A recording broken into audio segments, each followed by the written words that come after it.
Good morning, Lion family. I wanted to share a timely update with you on another shift and how we sail this ship to its final destination in June. Shift, change, pivot. You're surely sick of those words by now and just looking for some stability and routine. And for those of you who don't want to hear another sermon from me, here's the bottom line.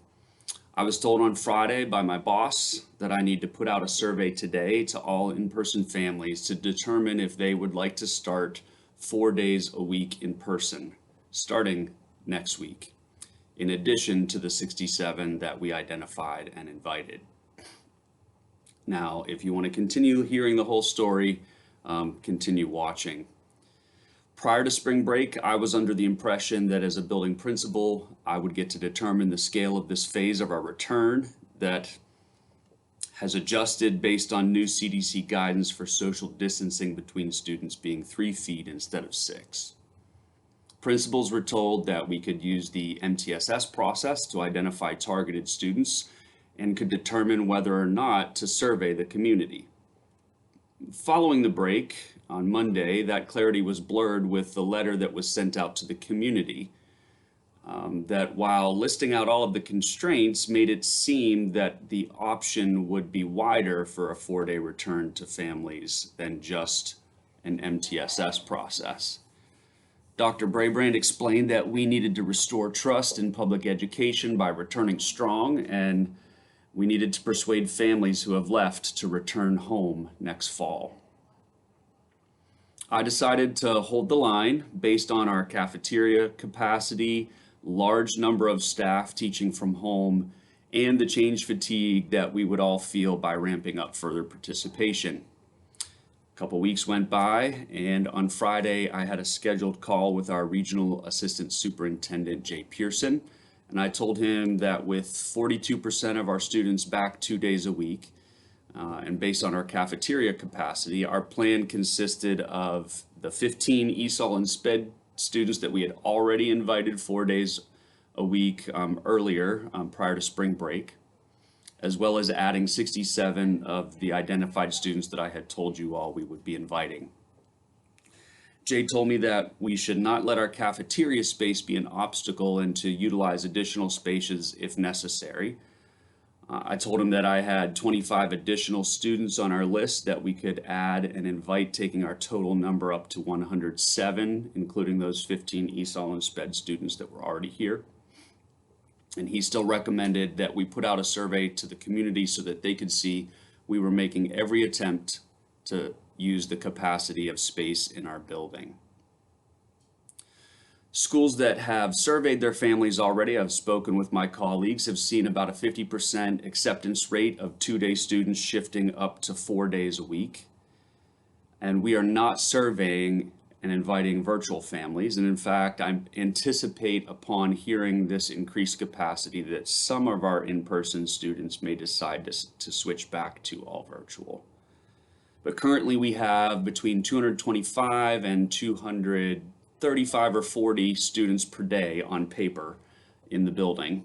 Whether or not that's butts in seats or not every day is a matter of debate. But if half of each of those cohorts decides to come 4 days, that number would increase to about 350 per day. So that is my projection that I'm planning on as of today before the survey goes out. And to be clear, we have been operating at about 21% capacity of what this building handles under normal conditions. And Jay is correct that we can operationally handle the predicted increase. In fact, most of your classroom spaces won't see a dip below 6 feet social distancing between students. At least that's what I believe. So a survey will go out midday today. It will close probably Wednesday or Thursday, and we will communicate to you a plan for adding back the necessary number of desks by Monday, close of business on Monday, once that number is certain. And aside from the furniture, you will simply have more darling faces looking back at you on hopefully by Tuesday, April 27th. They've all been here. They all know what to expect. They've been well trained. But now they have to adjust to having more students with them to follow those routines a little bit more precisely. You may have to sharpen some of your classroom management skills with more bodies per square foot, but students can be as close as 3 feet if needed, and must remain 6 feet from you.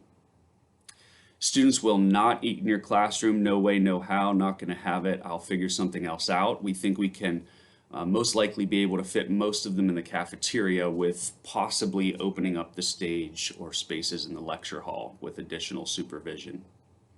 Now, even though I have attempted to shield us from it, I also believe that we can and will emotionally handle this increase.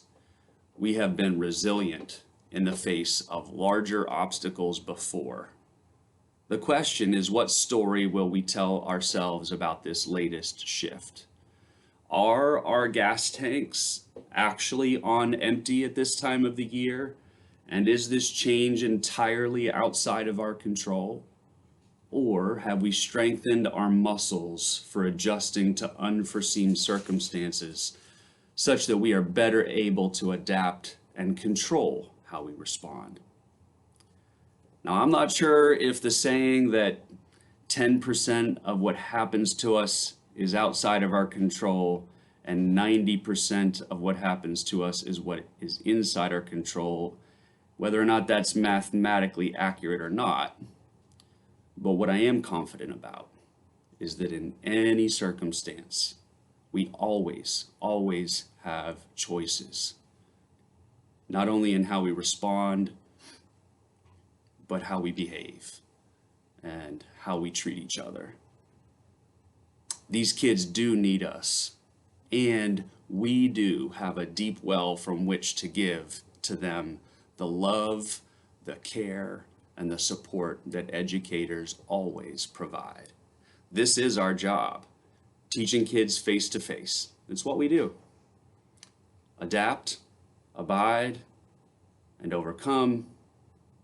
Repeat. Ask for help if you need it. I'm here. See you guys.